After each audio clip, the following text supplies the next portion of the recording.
It's no secret that I love kid podcasts. They have seriously changed my life as a mom.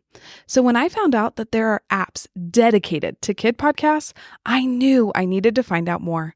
And that is how I found Rachel Lacey, who is one of the co-founders of the kid podcast app, KidsPod. She is one of my favorite kid podcast experts, which is why I wanted to get some kid podcast recommendations from her. I'm Andy Smiley, the Friendly Podcast Guide. I'm a mom who uses podcasts to fight the boredom and loneliness of motherhood and to entertain my kids when I need a break. And I want you to be able to use podcasts in these ways too. But it can be overwhelming to try and find a podcast you or your kids will enjoy in the thousands of shows that are out there. That's where I come in. Each week, I talk about different podcasts with topics ranging from parenting to pop culture and everything in between. My episodes are short and they answer your questions about the show, so you'll know if it's a good fit for you or your kids or not. Now, let's talk podcasts. Because Rachel helps run a kid podcast app, she knows about so many kid podcasts, which is why I wanted to get some kid podcast recommendations from her. But she decided to give recommendations a little bit differently than I expected, but I loved it even more. Before we hear about those kid podcast recommendations, we're going to take a quick break to talk about my comprehensive podcast checklist. Starting a podcast can feel super overwhelming, and Googling how to start a podcast usually adds to that overwhelm. That's why I created a comprehensive list of all the things you need to create a successful podcast. It includes the things you think about when starting a podcast, like a microphone and a podcast hosting platform, but it also includes things you hadn't thought of, like your show's Purple Cow or your podcast's release schedule. Use this list to know exactly what you need to create your successful podcast. Grab the list by clicking the link in the show notes. Just as a warning before you hear my wonderful conversation with Rachel, anything that could go wrong technology-wise did while Rachel and I were trying to record our conversation. That's why I sound a bit like I'm on the phone in the middle of nowhere. I promise, I was just sitting at my desk. It just sounds that way. So, while I know the audio quality isn't the best, the amazing kid podcast recommendations Rachel gives and the fabulous tips she gives about bringing kid podcasts into your family's lives are totally worth the less than great audio quality. Now here's my fabulous conversation with Rachel. Rachel, thank you so much for being on the Friendly Podcast Guide today. I cannot wait to talk kid podcasts with you. But first, as a little introduction to my listeners, will you tell me the latest podcast episode that you listened to? Yes. I could tell you, I've probably listened to 15 episodes today. So I will tell you the latest I'm a big Armchair Expert fan. I love Armchair Expert. And so I just listened to their latest episode, which I think was Jason Bateman. Is that his name? I don't know. But I just love listening to them talk. So that's why I finished on right before I got on the call with you.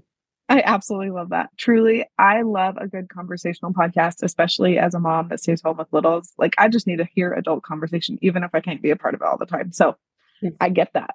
Yeah. Even if I don't care, I don't care about celebrities really, but I just love to hear them talk. So yeah. Just to hear an interesting conversation is really nice. So I love that. Before we dive into your 3 favorite kid podcast recommendations, I want to hear a little bit about how you found kid podcasts. What was your journey in finding kid podcasts? Yeah, we originally started it. COVID was really where we took off as a family listening. We did homeschool for about a year and a half. And while we were all home, we were eating lunch together. And my husband had heard on NPR, because my husband and I are big audio podcast listeners, and he had heard an advertisement for Wow in the World. And so he was like, let's try it. And so we started listening to Wow in the World every day at lunch as a family. And my kids, I just had that aha moment where I saw us all as a family engaged, listening, learning, truly entertained as we're also looking at each other and conversing. And we looked forward to it every day. And I think that's where it really hit was this is magical and educational, and it's just checking all the boxes. So from there, we ventured into it hardcore. We dove deep into the podcasting world and tried to discover all of the shows. And now we listen very regularly as a family, individually. Each of my kids, they have different listening habits. My daughter is obsessive and will listen, like she will choose to listen over anything else. My son, he's a little older, he's 12, and so he'll listen if I turn it on in the car, or if I suggest a new show, he'll listen. And then my youngest son, he's autistic and he's not super verbal, and so I never really know how a podcast is coming across for him. But lately, he has been requesting certain episodes and certain shows, which is really exciting to me. So I just think the conversation, the words in the background constantly at our house is good for him. And so totally different listening for all of my kids, but we find how it works for each of them, and we try and incorporate it throughout the day, throughout the week. Definitely. Yes, I love that. And that is my experience too with my kiddos. Truly, one thing that I learned from you is I use a kid podcast to wake my kids up in the morning, and it is the best thing that I've ever done, because I'm not the one that's waking them up, so they can't get mad at me. And they get to wake up a little bit slowly because they just get to lay in their beds while they listen to a kid podcast that they like. Oh, it's heaven. So thank you so much for that tip. Oh, well, that was my daughter who recommended it because she's obsessed. And so in the morning, one morning, she's like, I want a podcast. So now I take her little iPad, I put it by the door, and I turn it on just high enough that she can barely hear it, but she has to get out of bed to go turn it up to follow the story.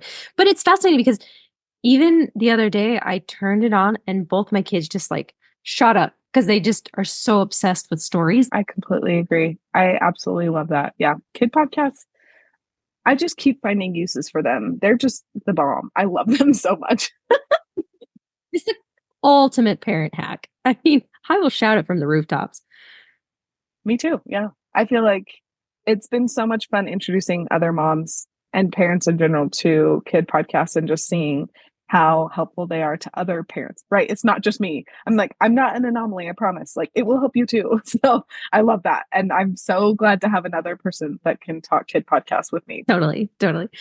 Yeah, that's true. I've said many times that my mission is to make podcasts for kids as popular as YouTube. I want every kid to think of podcasting as quickly or as regularly as they think, I want to watch something on Netflix. I want it to be so ingrained into our culture. I love it. Okay. So on that note, what is your first kid podcast recommendation for me and for my listeners? This was a really, really hard assignment to narrow it down to 3. It was painfully hard. I am knee deep in kid podcasts all the time with KidsPod. And so I'm constantly looking for, I have 600 plus in my head at all time. Just so many good shows. So what I did is I actually asked my kids and they came up with what they love right now.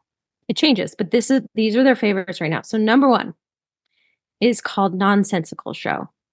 And it's by Hero Complex. And it's a kids sketch comedy show. It's probably good for 5, 6 plus, maybe. It's totally appropriate. It just moves kind of fast, but they're short. They're 10, 15 minutes, and they are so funny. They're just so great. We love listening to them as a family in the car. It's one of our favorite. Just any time you're in the car, we will turn it on and we will all be laughing. It's just so fun. So that's Nonsensical Show. I love that. I haven't heard of that one. I'm definitely adding that to the list because it's always fun when I can also enjoy the kid podcast, right? Yes. I think that's really key when you're turning a podcast on in the car. It can't drive you as a parent crazy. And there are some shows that my kids love that are just a little grating to my ears because of the voices or the sounds. And so they can love them on their time. But when we're in the car, I'm going to turn on a show that we all enjoy. And this is a good one. Okay. So I love your first recommendation. What is your second recommendation for us? So my second one is I asked my 12-year-old son what's his favorite right now. And he said 6 minutes. And everyone's listened to this one, right? Not everyone, but it's a really popular one. 6 minutes by Gen Z. It's probably one of the most popular shows. And for good reason. It is wildly like entertaining. So it's a serial adventure mystery audio drama. And it's really good for kids 6 to 12-ish. Although I listened to it, I've listened to every episode of all 3 seasons with my kids and been just as interested as they have been. So we love this one on road trips because each episode's only 6 minutes, but there's like 100 episodes. And so it gets you through quite a bit of time.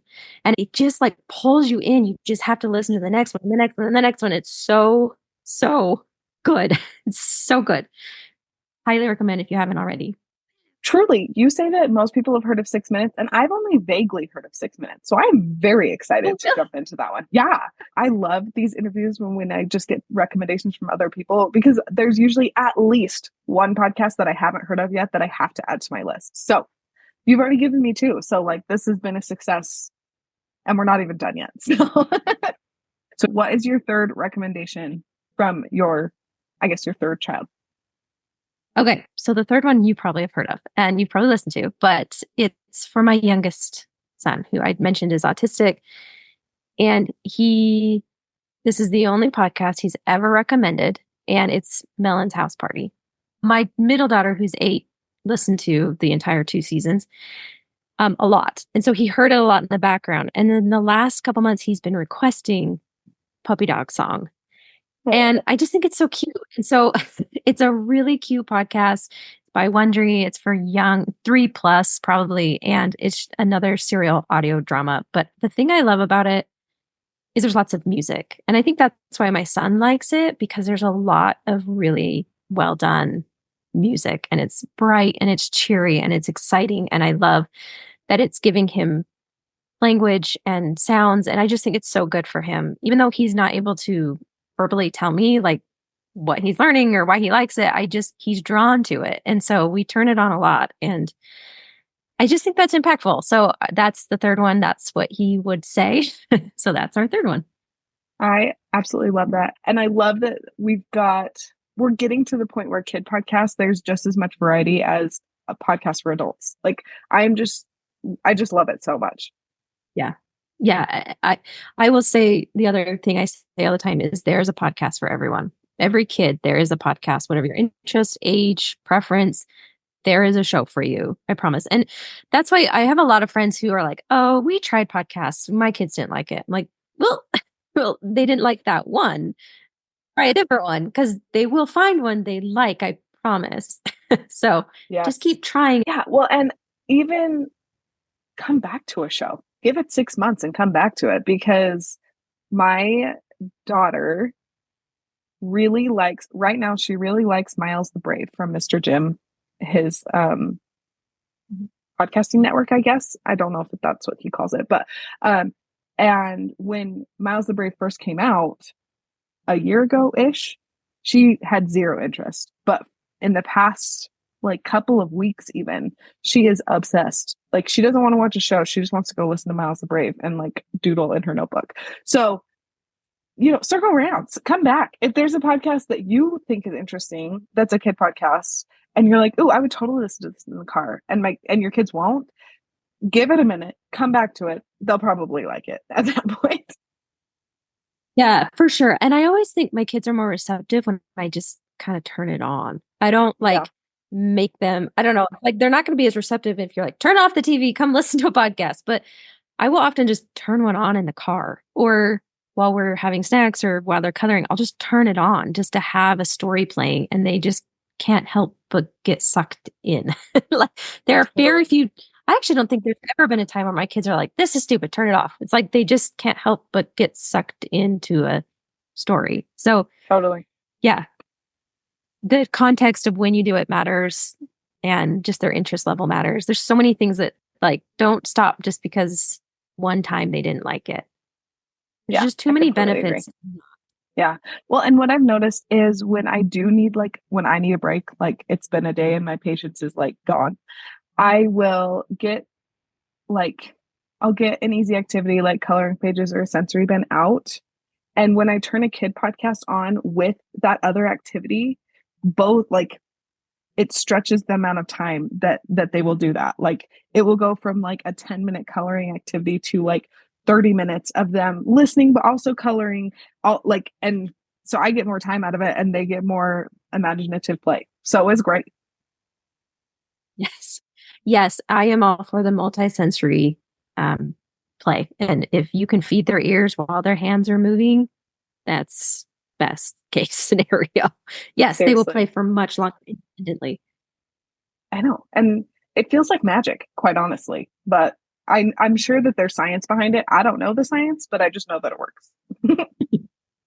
Yeah, for sure. And then as a parent, you're like win-win because you get time for yourself to get stuff done. They're entertained, but they're also learning. Like that's Seriously. what just like blows my mind every time. Like the studies that have come, like the benefit of listening to a story for a child is so incredible. So if they're playing, turn on a story. It's so good for them. I just think it's just like win, win, win, win, win. Yes, all of the wins. I completely agree. Okay, so before we wrap up, where can people find you and your kid podcast app? Yes, so you can find me on Instagram. My handle is Listen, Learn, Life. But I'm most active on my for KidsPod. It's called KidsPod.app. That's our Instagram account. We also have a website, KidsPod.app, where we're just trying to create a really kid-friendly space that kids can access podcasts on their own and they can discover and just be really excited about finding their own content. As a mom, I was really tired of trying to find all the content for them. And so we created this app that they can find it themselves. And we curate a lot of playlists to make it as easy as possible for parents and their kids to just jump right in.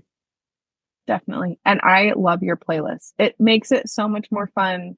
Like right now, as we're recording this, it's Valentine's Day is tomorrow. And so it's been so fun to just like pull up your Valentine's Day playlist and say, oh, what Valentine's Day-ish podcast do you want to listen to? Because they're all excited about Valentine's Day. They want everything Valentine's Day right now. I'm like, great, let's turn on a kid podcast that has to do with Valentine's Day. Yeah. Yeah, that's me too. I love a theme. I mean, we're all for a theme. So if I can play a love podcast while we're doing our Valentine's boxes, I'm like, this is great. This is a win. Yeah, yes. Rachel, thank you so much for being on the podcast today. This has been delightful. I love talking kid podcasts. I am just so glad that you do what you do because kid podcasts are the bomb and as many people need to know about them as humanly possible. Oh, amen. I could not agree more. It is so fun. It was so fun to talk to you. I could talk kid podcasts forever. So thank you for having chat for a little bit. It was delightful. I'm so glad. It was really fun for me too. Isn't Rachel just the best? We were just barely scratching the surface of all of the amazing kid podcasts that are out there. So I'm already planning on having Rachel back sometime to give us even more awesome kid podcast recommendations. Also, if you're wanting to start a podcast but you don't know where to start, grab my comprehensive podcast checklist in the show notes. Talk to you soon.